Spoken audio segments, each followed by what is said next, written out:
Hello అండి, welcome back to my channel. అందరూ ఎలా ఉన్నారు? నేనైతే చాలా అంటే చాలా బాగున్నాను. వేడి వేడి రైస్లోకి అప్పటికప్పుడు చేసుకునే ఈజీ ప్రాసెస్ అండి కొత్తిమీర పచ్చడి. ఈ పచ్చడి అయితే మాత్రం 10 నిమిషాల్లో అయిపోతుంది.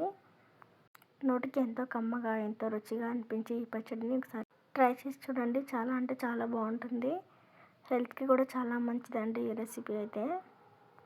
ముందుగా స్టవ్ ఆన్ చేసుకొని కడాయి పెట్టుకొని ఒక 6 పచ్చిమిర్చి వరకు, అంటే మనకి చట్నీకి ఎంత సరిపోతుందో అంత వేసుకొని పచ్చివే వేయించుకోవాలి. కొద్దిగా కూడా ఆయిల్ వేసుకోకుండా.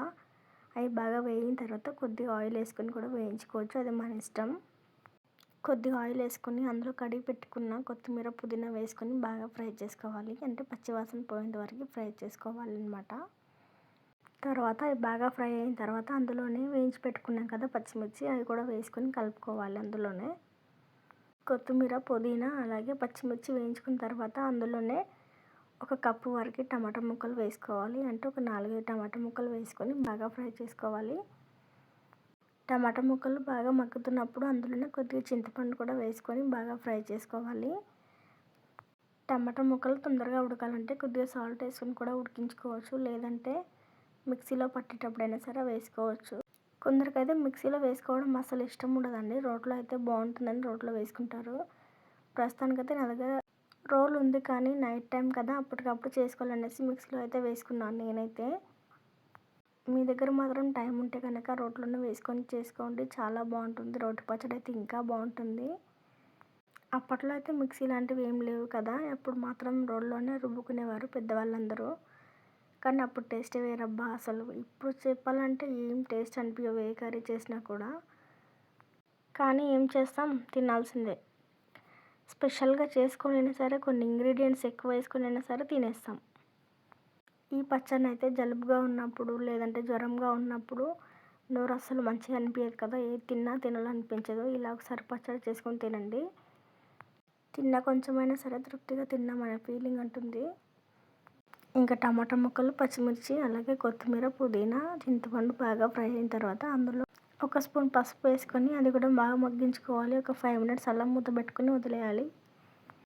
చూసారా ఎంత బాగా ఉడికిపోయిందో. తర్వాత ఒకసారి అలా కలిపేసుకొని ఒక 5 to 10 మినిట్స్ అలా ఆరనివ్వాలి. అలా ఆరిన తర్వాత మిక్సీకైనా పట్టుకోవచ్చు, రోట్లో అయినా రుబ్బుకోవచ్చు. మీరు మిక్సీలో వేయాలనుకున్నా రోట్లో వేయాలనుకున్నా లాస్ట్లో అయితే కొద్ది ఎల్లిపాయలు కొద్ది జీలకర్ర వేసుకొని మిక్సీకైనా పట్టుకోవచ్చు, రోట్లో అయినా నూరుకోవచ్చు. నేనైతే అప్పటికప్పుడు చేసుకొని తినాలనుకున్నాను కాబట్టి మిక్సీలోనే వేసుకున్నాను.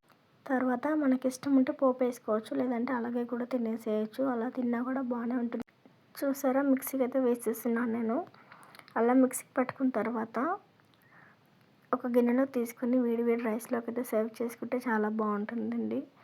నేను చేసే ఈ వంటలో మీరు ఒకటి గమనించారా? నేనైతే ఒక మిస్టేక్ చేశాను, అదేం మిస్టేక్ చెప్పండి. నేను ఇంత ప్రాసెస్ చేసే వరకు అసలు సాల్ట్ అనేది వేయలేదండి, మర్చిపోయాను వీడియో తీస్తూ. అందుకే లాస్ట్లో ఒకసారి మిక్సీకి పట్టాక తర్వాత మళ్ళీ ఒక స్పూన్ వేసేసుకొని మిక్సీకి పట్టుకున్నాను.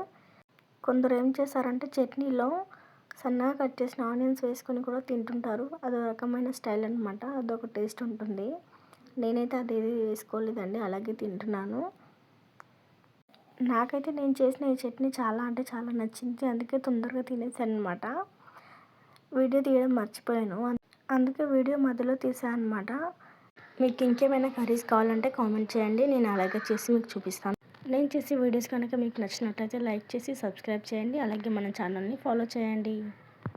Thank you for watching. మళ్ళీ కొత్త వీడియోతో కలుద్దాం.